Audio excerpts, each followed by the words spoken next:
બગદાણાના આગેવાન નવનીત બાલદિયા ઉપર થયેલા હુમલાને લઈને હવે લગભગ 17 દિવસથી વધારેનો સમય વીતી ચૂક્યો છે।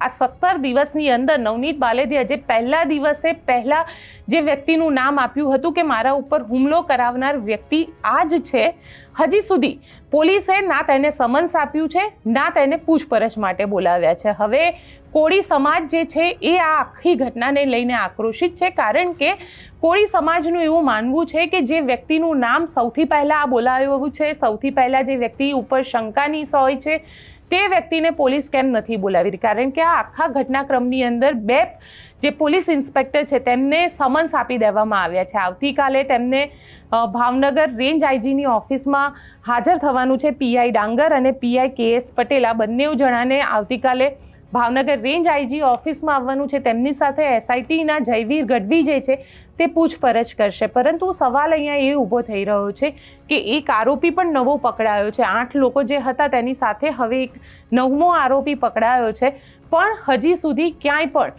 FIRની અંદર 120B જે ષડયંત્રની કલમ છે તે ઉમેરવામાં આવી, પણ જે જયરાજ આહિરનું નામ આવી રહ્યું હતું, નવનીત ભાઈ જે છે તે શરૂઆતથી જ જયરાજ આહિરનું નામ આપી રહ્યા હતા અને તેમને તો એવું સ્પષ્ટ કર્યું હતું કે મારા ઉપર હુમલો કરાવનાર વ્યક્તિ પણ આ જ છે, પણ છતાં તેમને હજી સુધી પોલીસે પૂછતાછ માટે નથી બોલાવ્યા। એટલે કોળી સમાજની અંદર એક આક્રોશ છે। કોળી સમાજ હવે પહેલા જ તેમને ઘોષણા કરી દીધી હતી કે તેઓ એક મીટિંગ કરશે અને આ મીટિંગ કરીને મોટા પ્રમાણમાં કોળી સમાજના જે આગેવાનો છે તે ભારતીય જનતા પાર્ટીમાંથી અને સરપંચ પદેથી જેટલા પણ જે પદ ઉપર છે તેમાંથી રાજીનામું આપશે। એટલે આવતીકાલે 17મી તારીખ છે, આવતીકાલે બગદાણાથી જોડાયેલી 2 ઘટના સામે આવશે। એક પીઆઈ ડાંગર અને પીઆઈ KS પટેલ આ બંનેની પૂછપરછ કરવામાં આવશે। બંને ભાવનગર રેન્જ આઈજીની ઓફિસે હાજર થશે અને સાથે સાથે જે સામાજિક આગેવાનો છે કોળી સમાજના